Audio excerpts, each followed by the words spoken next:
Good afternoon, everyone.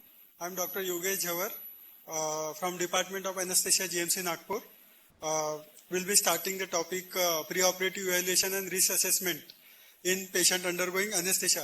Roughly, this is the first time where anesthesiologists come in contact with the patient. It is very important for planning of anesthesia.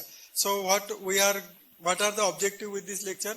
One should be able to take the proper history, anesthesia related history from the patient, do the relevant physical examination, do the risk assessment of the patient, and advise appropriate investigation so that we have to reduce the perioperative morbidity and mortality. Here, this is the first place where we can establish the doctor-patient relationship in the anesthesia.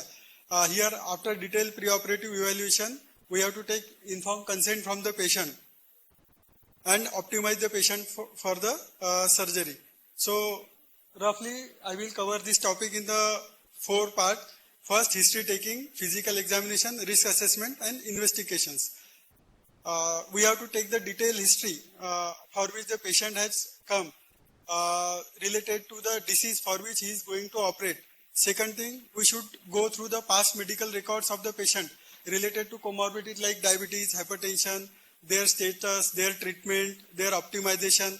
Then we should take history related to what drugs patient is on, so that we have to modify, we have to stop some drugs, we have to add some other drugs like antiplatelet we stop 5 days prior to the surgery, angiotensin receptor antagonist we have to stop 2 days or 1 day prior to the surgery.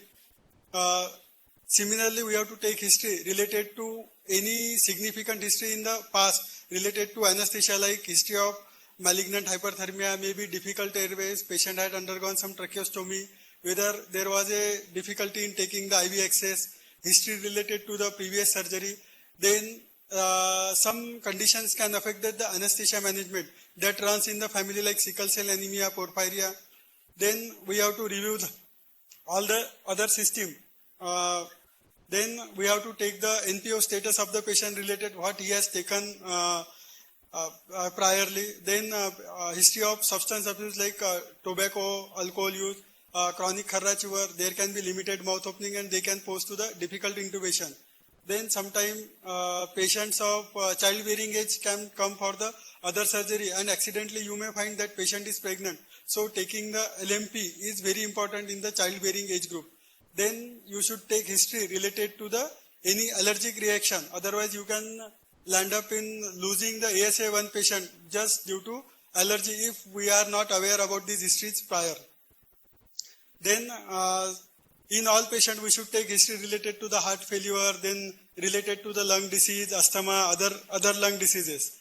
Then, after taking the history, depending on the positive finding on the history and relevant surgery and relevant positive points from the history, we should take thorough physical examination of the patients. The focus should be on the examination of the heart, lungs and airway. Whatever we should document the vital sign of the patient. Any abnormal investigation or any unexpected abnormal finding if found, we have to investigate that. Suppose a patient is coming for hernia surgery and on auscultation we find him the murmur. Then we have to investigate that murmur and find out the diagnosis, and this can be the additional factor that can affect the anesthesia management during the surgery. Detailed examination of the cardiovascular system, then respiratory system. Then another important aspect is the airway assessment. It is most important. Airway assessment is, in this we have to look for look for the mouth opening of the patient, whether there is receding mandible. You should examine the oral hygiene, number of the teeth, damaged teeth, size of the tongue in relation to the oral cavity, any swelling, deviation of trachea, limited extension or flexion of the neck. To assess the airway, this is the Mallampatti grading is there. With the Mallampatti grading, we ask the patient to open his mouth wide open, and depending on the structure what we see, we label them as Mallampatti grading 1, 2, 3, 4. Mallampatti grade 3 and grade 4 are for the difficult intubation. In class 1, like this, here we can see the whole oral cavity, tongue, then soft palate, uvula, pillars, all this is the classical class 1. and when after opening the mouth you can see only the heart palace. That is class 4, Malampatti class 4. This poses you the difficult intubation. Then another thing is the thyromental distance. From this distance should be more than 7 centimeter. If it is less than 7 centimeter or 3 finger, it should alert you for the anticipated difficult intubation. Then Wilson score, it take into consideration the weight of the patient, reduction in the head and neck movement, mouth opening, buck teeth. The score of 0, 1, 2 is given to the each of the factor, and with the Wilson score you can predict the difficult intubation. Then another simple test is the Calder's test. Here we should ask the patient to protrude the mandible. If what can happen, either lower incisor can lie anterior at the level of the upper incisor or behind the upper incisor. If they are at the level of the incisor or behind the incisor, then it is difficult for laryngoscopy. Then one thing I forgot to write in the slide, then we have to assess the spine of the patient.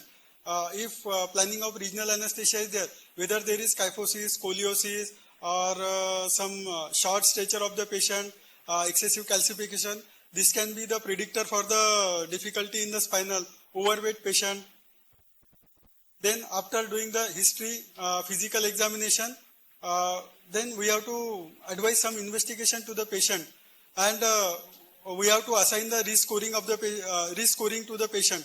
This risk scoring ASA has defined as class 5. ASA class 1 is the absolutely healthy patient, to the ASA 5, which is the moribund patient where surgery is the last resort. Depending on this, we can do the risk assessment of the patient, and so that we can predict the perioperative risk. Then we have to assess the cardiovascular risk. These are the major factors like recent myocardial infarction, patient who has undergone CABG or PTCA in less than 6 weeks. These are the major clinical predictor of the cardiovascular risk, such as familial history of CAD comes under the minor predictor. All these things we have to check into the PAC. Then we have to assess the exercise tolerance of the patient, which indicate roughly the respiratory and cardiovascular reserve of the patient. Then another thing is the third factor is the surgery specific risk.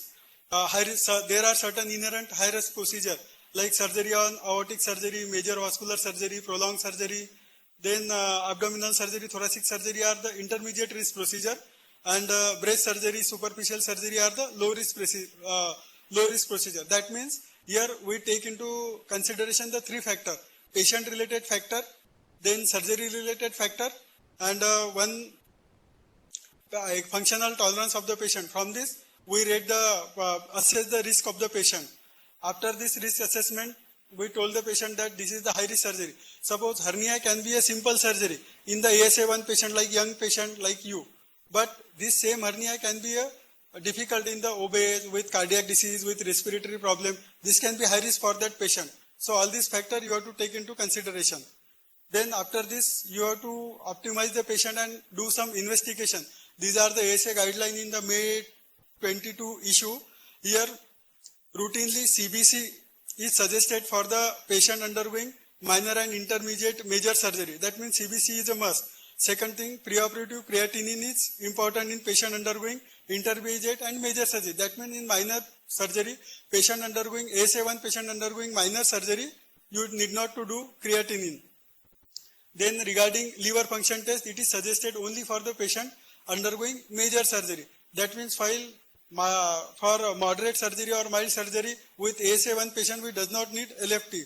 Then routinely 12-lead ECG should be done for all patients who are above the age of 45 years, who are scheduled to undergo minor or intermediate surgery.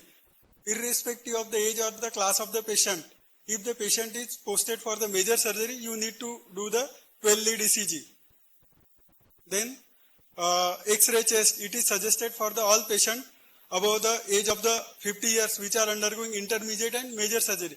That means if there are no complaint related to respiratory system, just for screening, you need not to advise X-ray for the patient undergoing minor surgery less than 50 years of the age group.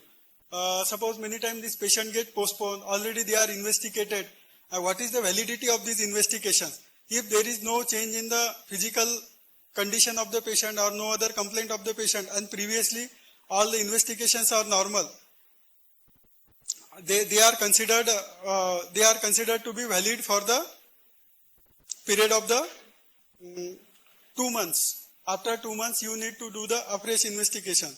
And for the ECG, it is considered to be, if there are no event or no other complaints, then this normal ECG or X-ray considered to be valid for the 12 month.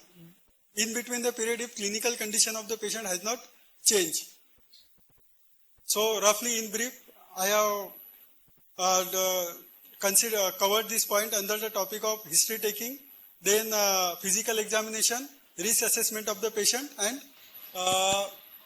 investigation of the patient. With all this, you need to optimize the patient. By doing the PAC and optimizing the patient, you can reduce the perioperative morbidity and mortality. I think every undergraduate intern should be able, should know now what is done under the PAC. And as per norms, the PAC clinics are run where patients are screened preoperatively for this. Thank you.